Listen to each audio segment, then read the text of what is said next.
Hola, comenzamos con este vídeo la explicación de la primera lección que lleva el título La categoría ética y jurídico-política del deber. Tiene mucha importancia para la teoría del derecho conocer el sentido del deber en relación con la conducta humana, tanto la individual como la colectiva, porque el derecho es primariamente obligación. Y conviene conocer bien lo que es la experiencia del deber como tronco central de la ética para poder estudiarlo después en sus ramificaciones, como deber moral, como deber jurídico o los deberes propios de la educación cívica. Piensa que solo puede considerarse derecho la norma jurídica que está vigente, que nos obliga, en cuanto debemos de cumplirla, quedando fuera de su denominación cualquier prescripción que de ninguna manera nos afecte. Es evidente que el edicto del pretor era derecho para los romanos, pero no para nosotros. Para nosotros se limita a ser un documento histórico que estudian los romanistas, como tampoco es derecho en España el Código Civil japonés, aunque sirva como objeto de estudio del derecho comparado. Del conocimiento de la categoría ética del deber y de su peculiar ramificación en deber jurídico depende la adecuada consideración del derecho como una exigencia de la paz social y de una convivencia que esté a la altura de la dignidad humana. Es muy común la consideración del deber referido a nuestra conducta como el efecto de la existencia de una norma que se yergue ante mí solitaria reclamando un cumplimiento forzado, como si se tratara de un límite a la libertad, más o menos justificado por la necesidad de que exista un ajustamiento de libertades en la organización de la convivencia. Por el contrario, si se examina la cuestión con detenimiento, se aprecia que la experiencia del deber y su consecuente seguimiento está en la raíz misma de la libertad. Así se demuestra con evidencia por la teoría de la evolución, al seguir la línea evolutiva que conduce a la hominización,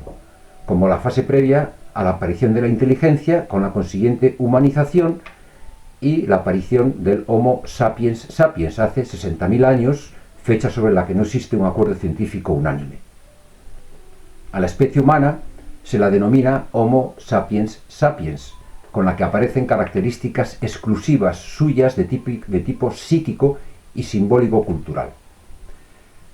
La peculiaridad del proceso evolutivo conducente a la hominización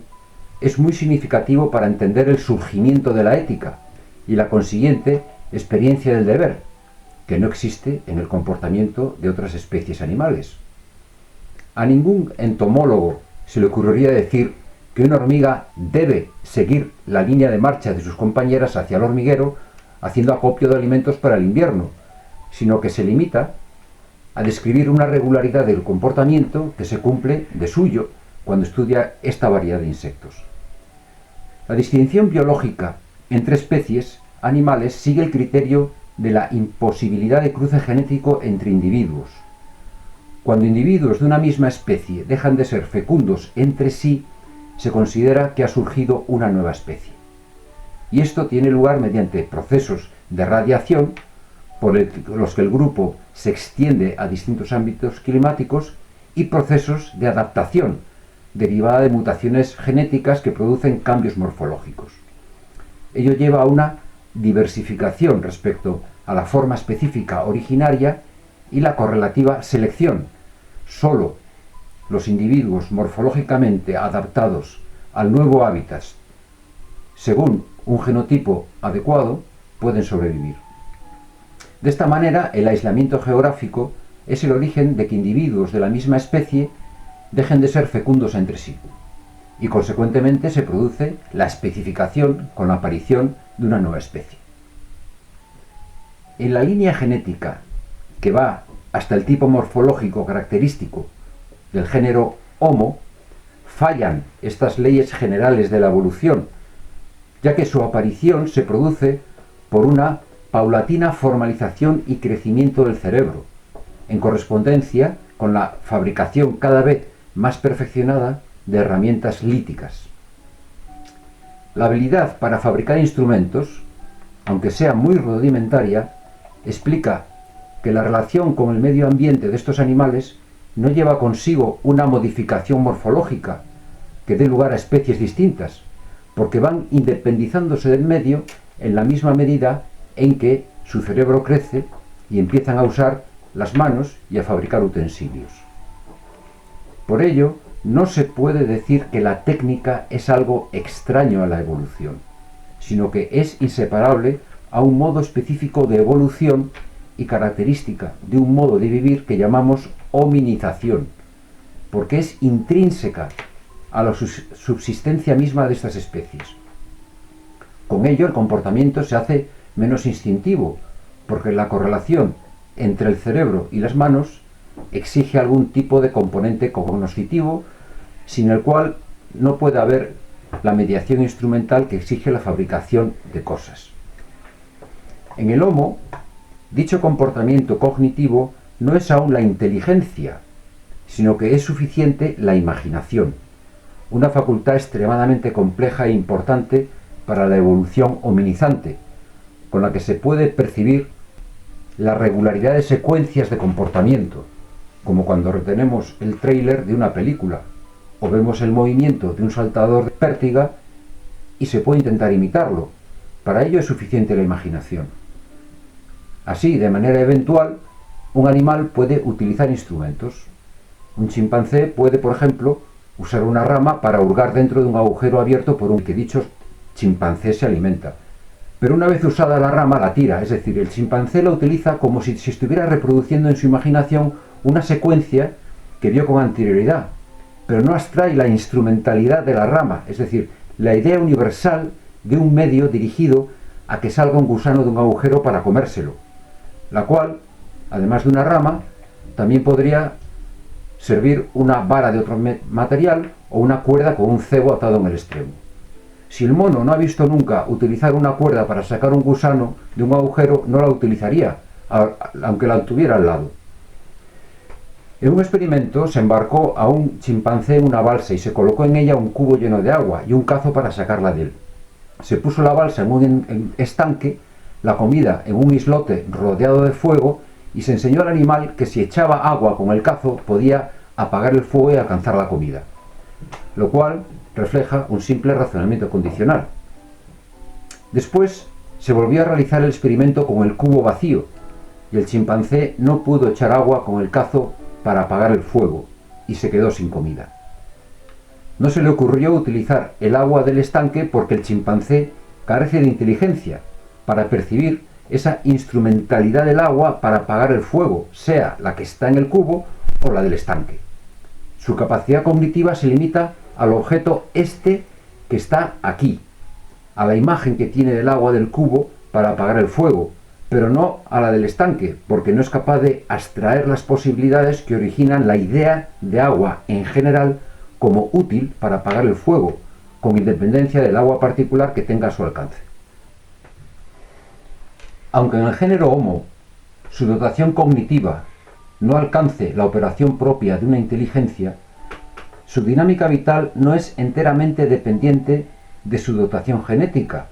como ocurre en las demás especies animales, sino que en ella aparece un comportamiento regido por consideraciones que interesan a la ética. De entrada, hemos constatado que el organismo del género Homo está hecho para trabajar y destinado a hacer, ya que habita un mundo instrumental que es factura suya, y puede haber individuos que no trabajen porque son perezosos. Con ello aparece la figura ética del gorrón, que es biológicamente un parásito, porque no puede subsistir si otros no le mantienen.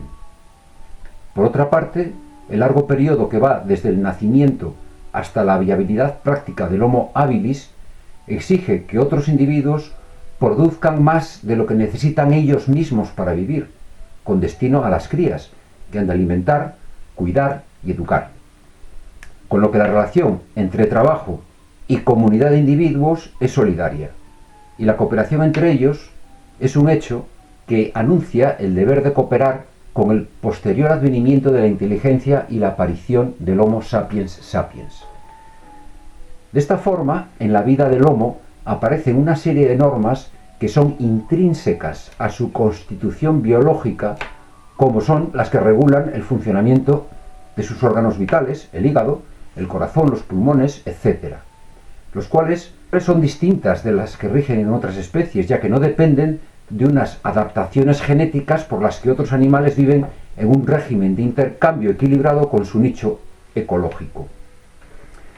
En ausencia de estas normas biológicas específicas suyas, el Homo no sería morfológicamente competitivo para vivir en el entorno que le rodea. El proceso de hominización culmina en la humanización, con la aparición del Homo sapiens sapiens, dotado de inteligencia, como ya he dicho,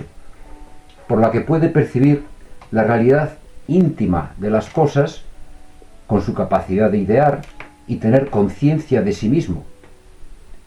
Hasta entonces el Homo, como precursor del ser humano, vive enclaustrado en su condición, según la especie a la que pertenece, como neandertal, como cromañón, sin la experiencia de libertad, como viven los gatos, por ejemplo, cuya única aspiración y régimen de vida depende de su condición específica, que puede denominarse como la gatez. Concluyo ya indicándote que el objetivo fundamental de la explicación que se contiene en este vídeo es demostrar que al nivel mismo de nuestra constitución biológica, nuestra viabilidad como seres humanos depende de una iniciativa para la acción, de un tener que hacer que se manifiesta como necesario, pues sin él la supervivencia no sería posible. Desde este punto de vista, la percepción de la experiencia del deber como el efecto de una imposición extrínseca a nuestra libertad es una falsa percepción, como señalé al comienzo de este vídeo. El sentido originario del deber de actuar de determinada manera, en el caso del Homo, es sobrevivir, y como veremos en el siguiente vídeo,